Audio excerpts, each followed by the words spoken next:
AFTV, and I can't believe I'm about to say this, Arsenal 0, Aston Villa 2. James, what happened out there today, man?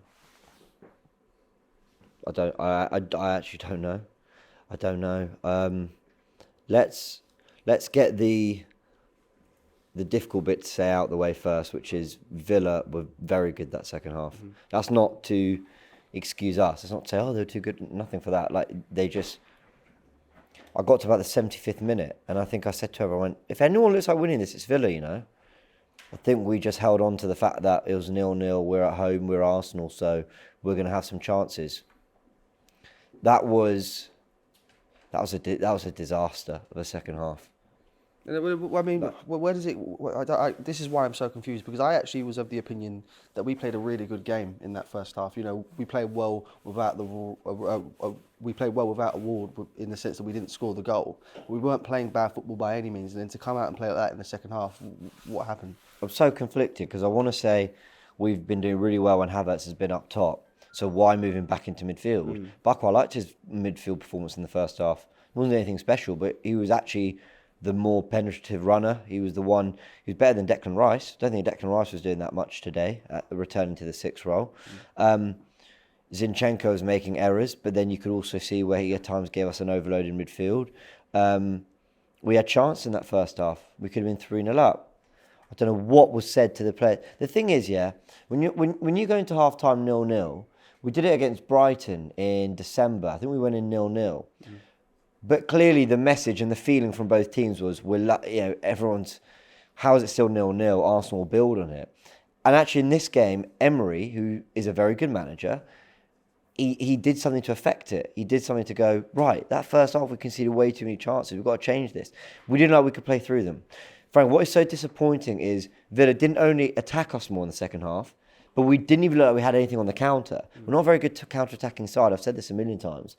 And I just feel like for us to show so little in terms of throwing punches back in that second half, do you know what? I actually don't know what to say about this game. I'm genuinely so confused. I don't know if it's the players missing chances first half. I don't know if it's Arteta getting it wrong. There's credit for Villa and Emery, of course there is. But it was just... And then Turkish said something that I thought was so poignant during the watch-along at full time. He said, did the players look that bothered? I don't even mean at full time. Yeah. Like, I'm not saying we should have had the scenes we had at Anfield where like every Liverpool player looked devastated. But we didn't have that like throughout the game. The second half, I didn't see anyone going, guys, it's been 30 minutes and we've not like done anything. Do we want to? Yeah. So weird. I feel like the fans, from what I'm seeing online and how we've been at AFTV and whatever, I feel like they're carrying more disappointment than I saw from the players for how that second half went and ultimately the reaction at full time. Really weird. I genuinely don't know how to stomach this one. I'm so confused. It's very difficult sometimes to give an instant reaction at full time, but this has left me utterly confused. Absolutely. And one of the questions you asked there is Arteta to blame? And I suppose you've got to start from the beginning in that sense. The starting 11, obviously there was a few questions that asked. You mentioned it a moment ago about Havertz starting in that midfield position, Zinchenko starting at that left-back row in general. What did you make of that starting 11 just to start things off? I didn't like it. I didn't really complain much, but I didn't want Jesus starting, so I don't think he's got 2 games a week in him, but I'm not a physio, so what do I know? Havertz, I've never liked in midfield. I said the other day, I've borderline really disliked him in midfield. But then watching the game, I'm thinking, we're creating chances, we're cutting through them. Ødegaard, that first 45 minutes was one of the best I've ever seen from him. Second half, they totally locked him out of the game. But then Havertz was doing nothing in midfield, and Jesus was adding nothing as a focal point. And we had I want to stress, right? As a team, we collapsed that second half. No one looked up to it. Done at the back post, conceding silly set pieces. We couldn't keep the ball. We couldn't get into their final third. We never looked like we had a string or a moment of keeping them sustained pressure. People, if you came for a degree of coherence, insight, thoughts, something you might relate to, maybe you've come to laugh. I don't know. I don't know what to say. I've never been like this. Normally I could be like, that was wrong.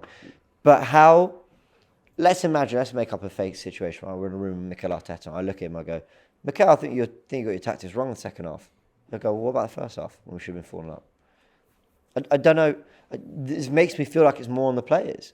It makes you feel like their nerve, their hunger, something was gone today. That edge you need in a title race, that's something that we want it more. We run harder than you. That almost nerve, almost the nerves to lose. Like, we didn't look like that. I've seen us chase games where we've needed goals. And the thing was, we needed a goal the whole second half. It wasn't just when we went one behind. We never looked like we could touch them. And maybe that's credit to Villa. So I don't know. Absolutely, I completely understand where you're coming from. Lost. Anything positive to come out of today? The first 45 minutes was brilliant from Odegaard. Obviously, we want that more. I don't know why he got taken off. I don't know if it was an injury. I don't know if maybe that kick to the chest got him a bit more than we thought. Listen, I've got no idea. What are the positives? I don't know. I really don't know. We've looked messy defensively this season. Sorry, this week.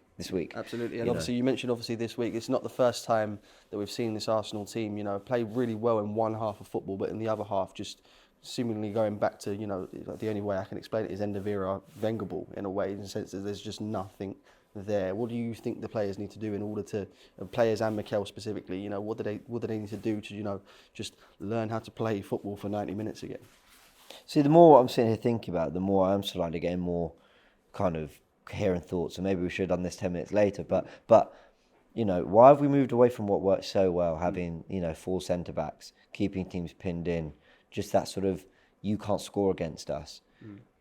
Like, with the chance, if our second half was the same as the first half, and what I mean by that is dominant but didn't get the goals, you're at least coming out of it going, I'm so gutted we missed those chances and dropped those points.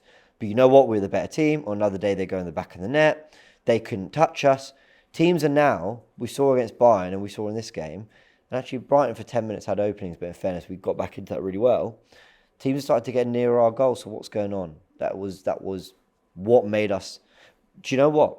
We said on the preview, someone predicted a 3-2 win, and I said... And they're like, what? That's 3 points. I know that's great. But if we concede 2 goals, something's not right, because that is the one thing. Like, Liverpool have the attacking power. They create chance after chance after chance. Look at Liverpool today. They lost 1-0.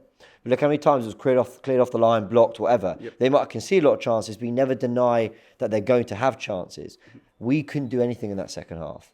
I know, I've lost my train of thought. The minute our defence isn't what it's been for so much of this season, then we've lost our greatest weapon in this title race. Absolutely. And I think we just have. Yeah, and obviously you mentioned about that title race, and obviously with the results today, you've seen City 2 points clear, same amount of games played. Is it over? Do you still hold any hope? No, of course I'll be watching their games hoping they slip up. And you know what, we're 2 points behind. We were in this position with Liverpool a few weeks ago, but it's just not...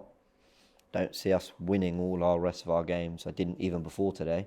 And City... I don't see City dropping more points than us between now and the end of the season. So yeah, it's a bit of an awkward. And obviously, just to round things off as well, going to Wednesday, back in the Champions League, another hard task ahead against Bayern Munich away from home. Do you think we can at least get that done? No, we can. I saw enough encouragement in midweek, but the players need to get their act together a little bit, because I don't know what's gone on. Like, our focus hasn't been at it. We've had moments in both these games this week where we've gone, oh, good team. And then there's been moments where, like, why do we look as amateurish as last season? So, possible, just depends what Arsenal shows up.